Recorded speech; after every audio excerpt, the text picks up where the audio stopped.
Assalamualaikum warahmatullahi wabarakatuh. Perkenalkan, nama saya Riki Sofyan, NIM 18020159, kelas Fire and Safety C18. Di sini saya akan menjelaskan sedikit tentang permasalahan dalam implementasi AMDAL di Indonesia untuk memenuhi UTS AMDAL.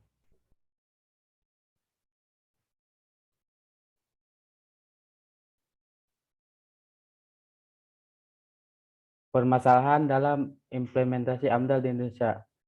Yang pertama ada definisi AMDAL, AMDAL di Indonesia, kelemahan AMDAL di Indonesia, permasalahan AMDAL di Indonesia, contoh kasus AMDAL di Indonesia. Next slide. Definisi AMDAL.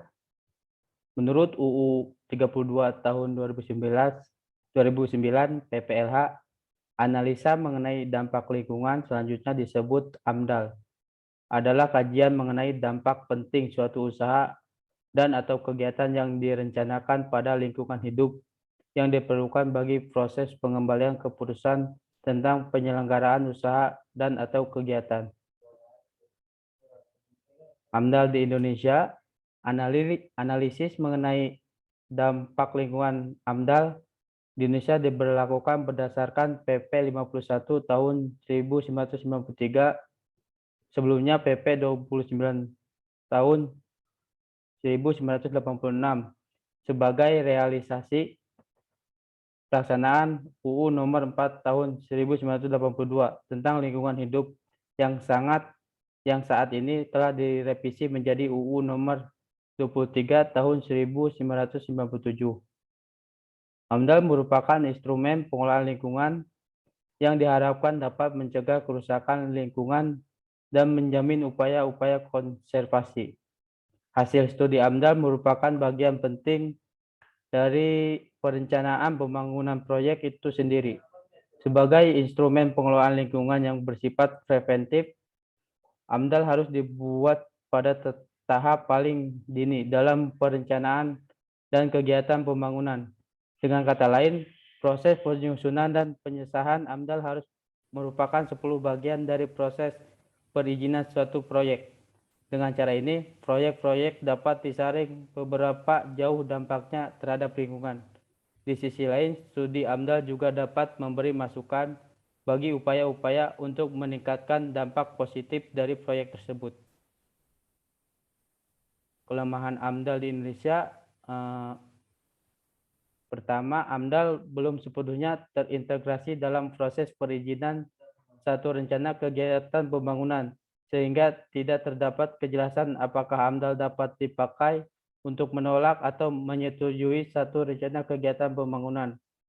Kedua, proses partisipasi masyarakat belum sepenuhnya optimal. Yang ketiga, terdapat berbagai kelemahan di dalam penerapan studi-studi AMDAL.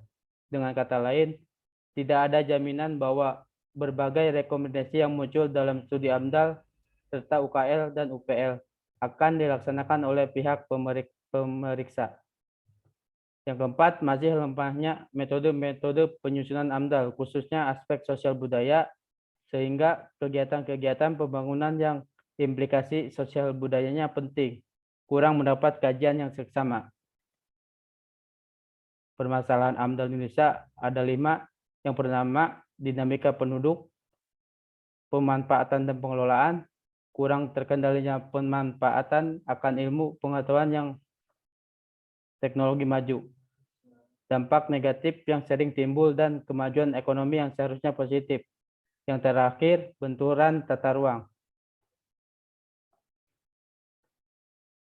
Terus ada contoh kasus AMDAL di Indonesia. Sebanyak 575 dari 719 perusahaan modal asing atau PMA dan perusahaan modal dalam negeri PMDN di Pulau Batam tak menghubungi analisa mengenai dampak lingkungan AMDAL.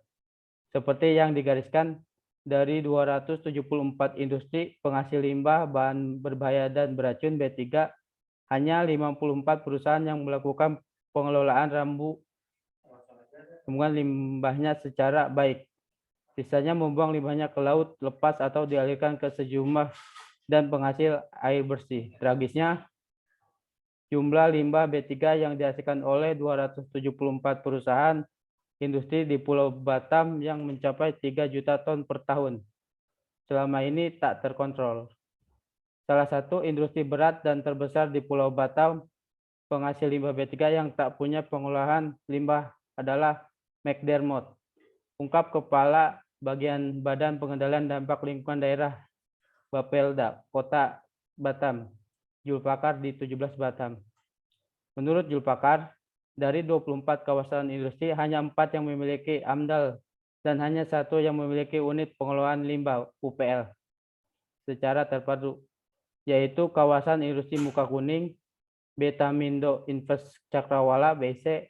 Selain BIC, yang memiliki AMDAL adalah Pulau Industrial Estate, Semblong, Citra, Nusa, dan kawasan industri Kabil. Semua terjadi karena pembangunan di Pulau Batam yang dikelola Otorita Batam selama 32 tahun. Tak pernah mempertimbangkan aspek lingkungan dan sosial kemasyarakatan. Seolah-olah investasi dan pertumbuhan ekonomi menjadi tujuan segalanya.